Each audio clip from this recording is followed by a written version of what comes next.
Hello student, good morning. This is your mathematics online classes for class 8 and your topic is rational number. In this video we will discuss the representation of rational number on a number line and how we find the rational number between two given number, and last topic is absolute value of rational number. This is your last video to related the topic of rational number, and in this video after this video your topic in rational number for related to rational number will be completed. Okay, now let's start the representation of a rational number on a number line. There are two types of condition, there are two types of cases which we have to represent a rational number on a number line. First, if P and Q are any two rational number, if P upon Q are any rational number, and first condition आती है P is less than Q. P is less than if numerator is less than denominator, and second case when the numerator is greater than denominator. Okay, representation of rational number on a number line दो तरीके की condition आती है कि पहली condition होती है जब न्यूमिनेटर डिनोमिनेटर से छोटा होता है और जब न्यूमिनेटर डिनोमिनेटर से क्या होता है, बड़ा होता है. इन दो केस के अकॉर्डिंग हम रिप्रेजेंट करते हैं रेशनल नंबर को. Your first case is when numerator is less than denominator. For example, if P and Q are any rational number and P is less than Q, for example 5 upon 8 are rational number and 5 is less than 8, and numerator is less than denominator, then how we represent these number on a number line? Follow this. First we draw a number line, and और एक चीज, जब आप किसी number line को draw करते हैं तो इस बात का ध्यान रखें, चाहे वो नंबर पॉजिटिव हो या निगेटिव हो, पर आपको पता है कि नंबर लाइन को ड्रॉ करने के बाद, क्योंकि स्टार्टिंग में ही मैंने आपको नंबर लाइन पे ड्रॉ करने की कंडीशन बताई थी कि हम नंबर लाइन जब ड्रॉ करते हैं तो हम दोनों साइड ही उसको क्या करते हैं, नंबर को रिप्रेजेंट मार्क करते हैं. रिप्रेजेंट ने इक्वल डिस्टेंस पर हम उसकी डिस्टेंस को क्या करते हैं, मार्क करते हैं. तो हम अगर हमें पॉजिटिव में ही आंसर चाहिए, हमें representation positive in rational number का करना है, फिर भी हम निगेटिव साइड भी नंबर को मार्क करेंगे. ओके, तो first we draw a number line, 0 left side positive integer rational number and right side negative integer we marked. Okay, now 5 is less than 8, यानी numerator is less than denominator. Then simple process we follow. First याद रखिए कि जब आप क्या करते हैं, denominator का पार्ट करते हैं. जैसे हमें क्या है कि हमें कोई नंबर नहीं पता, ठीक है, तो हम उसको क्या मान लेते हैं कि जो नंबर हमें रिप्रेजेंट क्या करना है, a से -a के बीच हमें रिप्रेजेंटेशन करना है इस नंबर को.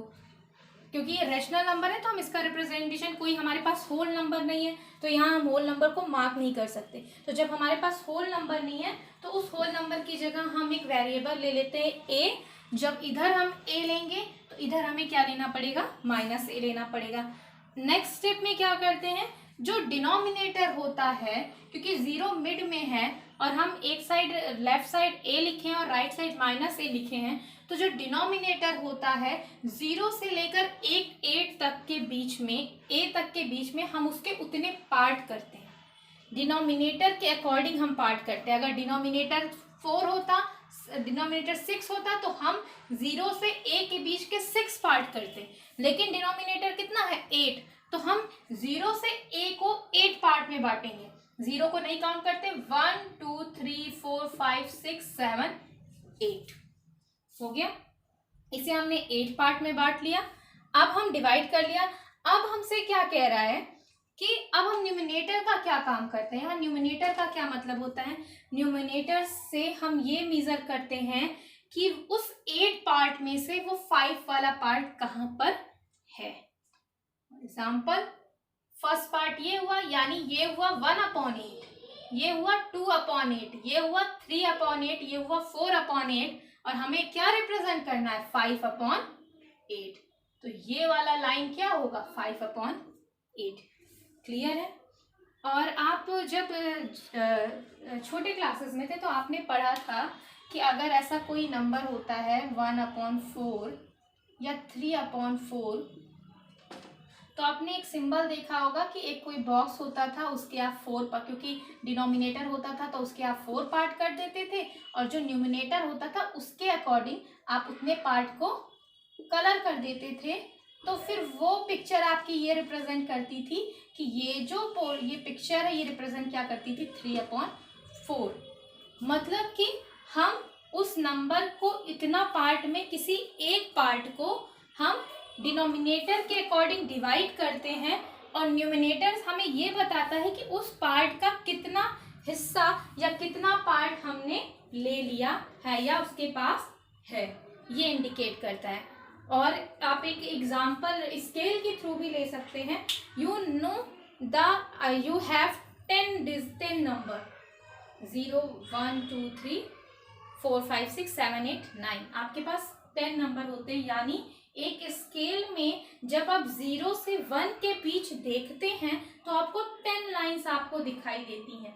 वो 10 लाइन क्या कहती है कि ये 0 से 1 तक जाने के बीच इसके कितने पार्ट हैं, 10 पार्ट है। सेम यही प्रोसेस आपका फ्रैक्शन भी कहता है कि अगर 5/8 आपका एक रैशनल नंबर है और हमें उसे रिप्रेजेंट करना है किस पे, नंबर लाइन पे, क्योंकि न्यूमिनेटर हमारा छोटा है इसलिए हमें कोई भी होल नंबर का पार्ट नहीं मिलेगा, इसीलिए हम जो नंबर मानेंगे उसको हम क्या मान लेंगे, ए मान लेंगे। और 0 से ए तक के बीच के जितने डिनोमिनेटर में नंबर दिए होते हैं उतने पार्ट करते हैं, और न्यूमिनेटर आपको ये इंडिकेट करता है कि आप उसके कितने पार्ट पर जाकर आपने अपना कब्जा किया है, या आपके पास उसका कितना पार्ट है। क्लियर है। सेकेंड केस आता है when numerator is greater than denominator.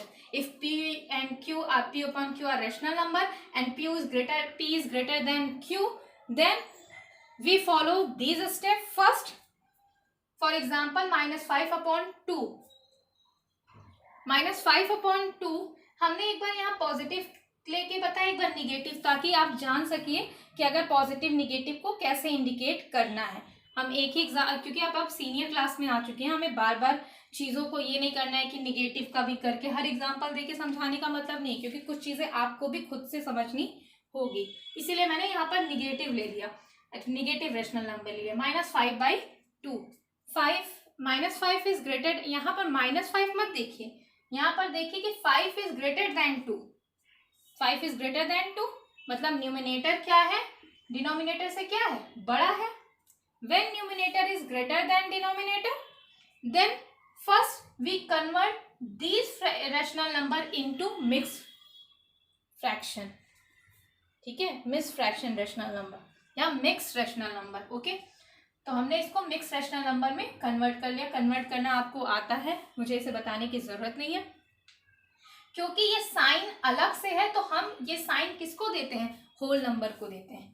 तो अब हमारे पास क्या है, -2 होल नंबर है। ये साइन का ध्यान रखिएगा, ये साइन इंडिकेट करती है कि आपको पॉजिटिव साइड जाना है या निगेटिव साइड जाना है। तो अब हमने क्या किया, एक नंबर लाइन ड्रॉ कर लिया। अब हमारे पास होल नंबर है, यानी अब हमको पता है कि हमें किस नंबर तक जाना है। जब हमारे पास नहीं था होल नंबर तो हमें नहीं पता था कि हमें कहाँ तक जाना है। तो अब हम क्या करते हैं, 0 से लाइन खींचते हैं, 0 को मिड पॉइंट मान के हम लाइन खींचते हैं बोथ साइड, क्योंकि हमें 2 के बाद तक जाना है, 2.5 है, यानी 2 के बाद तक जाना है। तो हमें कहाँ तक जाना होगा, हमें 3 तक की जरूरत पड़ेगी। तो दोनों साइड हमने क्या कर लिया, 1 2 3 -1 -2 -3। अब देखिए हमने यहाँ बीच में भी एक साइन को एक मार्क किया है। क्यों किया है? क्योंकि डिनोमिनेटर के कितने पार्ट हैं? 2 हैं। अगर 3 पार्ट होते तो हम इसको एक लाइन से दूसरे नंबर तक जाने के लिए 3 पार्ट करते, लेकिन कितने पार्ट हैं? 2। तो 0 के बाद 2 पार्ट क्या होगा? इस 1 -1 तक जाने के कितने पार्ट होंगे? 2 पार्ट होंगे। एक ये 1 2, फिर -1 से -2 तक जाने के लिए भी 2 पार्ट चाहिए, क्योंकि डिनोमिनेटर को कितने पार्ट में डिवाइड किया गया? 2 में। फिर हमने लिया 1 2, फिर इसको 1 2। क्लियर है? ऐसा हमने उधर भी किया है, पॉजिटिव साइड भी। अब हमें कहाँ जाना है? पहले देखिए होल नंबर, सीधे हम कहाँ पहुंचे? -2, फिर -2 1/2, यानी डिनोमिनेटर का 2 पार्ट होना चाहिए। ये 2 पार्ट है, तब जाके -3 पे पहुंचा। अब हमें क्या करना है? कौन से नंबर पे जाना है? न्यूमरेटर हमें क्या इंडिकेट करता है कि किस पार्ट पर है? तो ये होगा पहला, ये हुआ दूसरा। तो हम पहले पार्ट पे यानी -2 होल अपॉन 1/2। अगर पॉजिटिव होता तो हम इधर साइड जाते और यहाँ मार्क करते। क्लियर है? यही बैठे हैं। ठीक है। अब आपका नेक्स्ट टॉपिक है rational number between 2 given numbers. अभी आपने रिप्रेजेंटेशन पढ़ा है, अब आपको पढ़ना है कि अगर हमारे पास 2 रेशनल नंबर है तो हम उनके बीच के रेशनल नंबर को कैसे निकालते हैं। जब तक आपके पास इंटरजर होता था या फ्रैक्शन होता था या होल नंबर होता था, आपको सिंपल पता है, बचपन से पढ़ते आ रहे हैं। अगर 3 और 6 के बीच के नंबर निकालने तो आपको पता है कि क्या क्या होंगे, 4 होंगे, 5 होंगे, आपको पता है। हाँ, फ्रैक्शन डिफरेंट, और अगर यही आपका क्या होता, इंटरजर होता, -2 से आपको 3 के बीच का नंबर निकालना है तो -1 हो जाता, -1 होता, 0 होता, 1 2 हो जाता। ठीक है। लेकिन रेशनल में कैसे निकालते हैं? तो सबसे पहली बात कि अगर सिर्फ 1 नंबर निकालना है तो इजी है। 2 कंडीशन होगी, एक तो 1 रेशनल नंबर निकालना हो या आपको बहुत सारे रेशनल नंबर निकालने हो।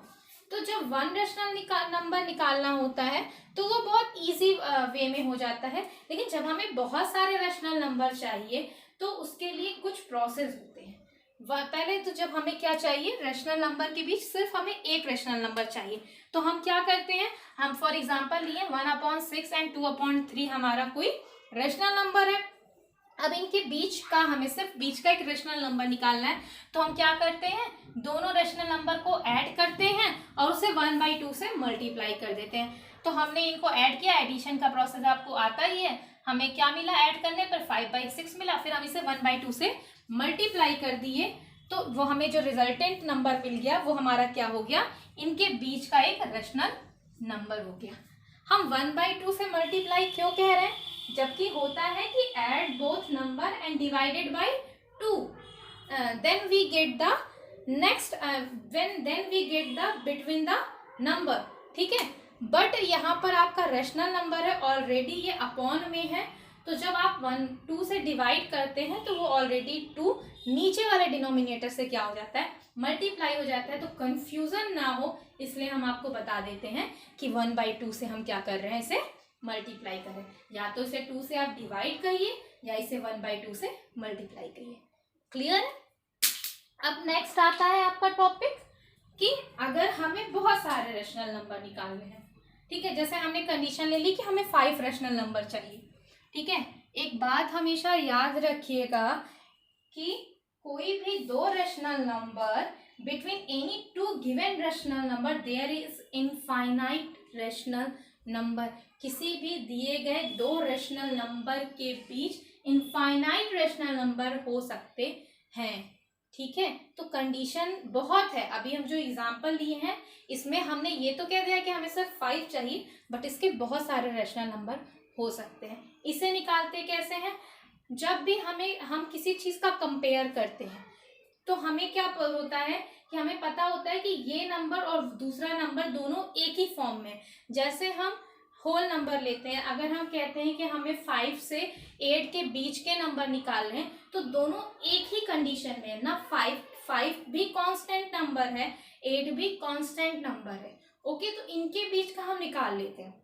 लेकिन प्रॉब्लम रेशनल नंबर में कहाँ आती है, क्योंकि इसके पास यहाँ पर कंडीशन न्यूमिनेटर और डिनोमिनेटर की होती है, और आपको पता है कि जब तक टर्म्स लाइक नहीं होते तब तक हम उनके बीच के नंबर को नहीं निकाल लेते, और लाइक बनाने के लिए हमें क्या करना पड़ता है, डिनोमिनेटर को सेम करना पड़ता है कि both rational number have same denominator.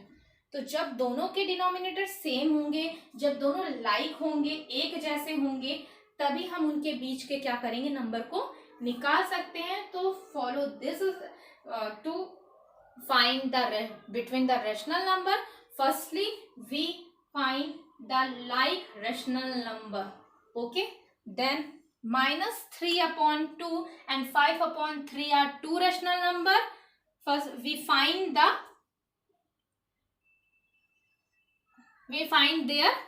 like rational number. तो हमने like rational number क्या करते हैं, हम डिनोमिनेटर का क्या लेते हैं, एलसीएम लेते हैं। जो एलसीएम आता है उसके अकॉर्डिंग हम, ये हमने पहले भी बता चुका है कि हमें कैसे रेशनल नंबर को लाइक बनाते हैं, एलसीएम लेते हैं। जो एलसीएम आता है उसके डिनोमिनेटर से, रेशनल नंबर के डिनोमिनेटर से डिवाइड कर उसी रेशनल नंबर के न्यूमिनेटर में मल्टीप्लाई करते हैं। जैसे हमने एलसीएम लिया तो 3 और 2 का एलसीएम 6 आएगा, तो दोनों के नीचे हमने 6 कर दिया, 2 से 6 को डिवाइड किया तो 3 बार जाएगा, और फिर हम उसी 3 से ऊपर मल्टीप्लाई कर दिए तो 3 3 जा 9 हो गया। सेम प्रोसेस हमने इधर किया तो 10/6। अब आप ये दोनों क्या है, लाइक रेशनल नंबर है। लाइक रेशनल नंबर कब होता है, जब दोनों के डिनोमिनेटर क्या होते हैं, सेम। अब जब लाइक हो गया तो हमें पता है कि -9 से 10 के बीच कितने रेशनल नंबर होते हैं, क्योंकि ये एक इंटीजर है, तो क्या होंगे, -8, -7, -6, क्योंकि डिनोमिनेटर सेम है तो क्या हो जाएगा, -8/6, -7/6, -6/6, -5/6, -4/6। क्योंकि हमें सिर्फ 5 चाहिए इसलिए हमने यहाँ 5 मेंशन किया है, बाकी आगे क्या होगा, -3/6, -2/6, -1/6, 0/6, 1/6, 2/6, ठीक है, ऐसे करते हैं, तो एंड सो ऑन। क्लियर है। अब आपका लास्ट टॉपिक है absolute value. What is absolute value? Absolute value of rational number. Absolute value said that when the number is represent in absolute value, we have regard any sign. जब हम किसी rational number, किसी number को या किसी rational number को, किसी भी नंबर को हम एब्सोल्यूट वैल्यू के उसमें लिखते, टर्म्स में लिखते हैं, तो उसके पास कोई साइन नहीं होती। The absolute value doesn't have any sign. Absolute values के पास कोई भी साइन नहीं होती। एब्सोल्यूट वैल्यू भले ही निगेटिव रेशनल हो या भले ही पॉजिटिव रेशनल हो, पर जब हम उसको एब्सोल्यूट वैल्यू लेते हैं तो उसके पास कोई भी साइन नहीं होती, और हम उसको किस में लिखते हैं, मॉड में लिखते हैं। Absolute value upon 2/9 is equal to, mod में लिखा, मॉड में 2/9। जब हम 2/9 को -2/9 को मॉड के बाहर लिखते हैं तो वो 2/9 होगा। जैसे 11/2 है, यहाँ अगर पॉजिटिव भी साइन होती 11/2 की, तो भी हम उसे मॉड के अंदर लिखते, जब ये मॉड के बाहर आता तो ये बिना एनी साइन के आता है। Absolute value doesn't consider any sign. Clear है। यहाँ पर आपको कुछ प्रॉपर्टी दी है एब्सोल्यूट वैल्यू की, जो मैं बता देती हूँ। दिया है property of absolute value of rational number, there are exactly 2 rational number -p/q and p/q। अगर 2 रेशनल नंबर हैं, एक उसका एडेक्टिव इनवर्स है, देन द रिजल्ट, दोनों की जो एब्सोल्यूट वैल्यू होगी क्या होगी, सेम होगी। ठीक है। दूसरा कंडीशन कहता है कि 0 is only rational number whose absolute value is 0। 0 एक एकलौता ऐसा रेशनल नंबर है जिसकी एब्सोल्यूट वैल्यू क्या होती है, 0 ही होती है। थर्ड कहता है absolute value is always positive, it can never be negative in any case. Absolute value हमेशा पॉजिटिव होती है, वो कभी भी किसी भी कंडीशन में निगेटिव नहीं हो सकती। If p/q and r/s are 2 rational number, then अगर हम उन्हें ऐड कर रहे हैं, अगर वो किसी प्रोसेस में उसमें कोई ऑपरेशन हो रहा है कि मॉड के अंदर दोनों एडिशन हो रहा है, सब्सट्रैक्शन हो रहा है, तो पहले हम दोनों को सॉल्व करेंगे, अंदर की चीज़ों को सॉल्व करेंगे, और अंदर जो रिजल्ट भी अगर निगेटिव या पॉजिटिव में आएगा तो जब भी हम मॉड हटाएंगे तो हम उसको हमेशा किस फॉर्म में लिखेंगे, पॉजिटिव फॉर्म में। क्लियर है। Now this is your last video for the topic for the based upon the rational number. Then this video to related the exercise 1.4, you solve the questions and also solve the exercise 1.5 because it is the word problem related question. Thank you.